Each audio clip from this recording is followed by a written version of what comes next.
கேட்காமல் காட்டும் அன்பு உயர்வானது.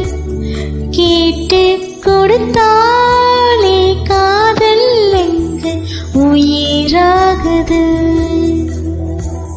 கேட்கும் கேள்விக்காகத்தானே பதில் வாழுது. காதல் கேட்டு வாகும் பொருளும் வல்ல இயல்பானது. நீரினை நெருப்பினை போல விரல் தொடுதலில் புரிவதும் அல்ல. காதலும் கடவுளை போல அதை உயிரினில் உணரணும் இல்ல. ரகசியமானது காதல், மிக மிக ரகசியமானது காதல்.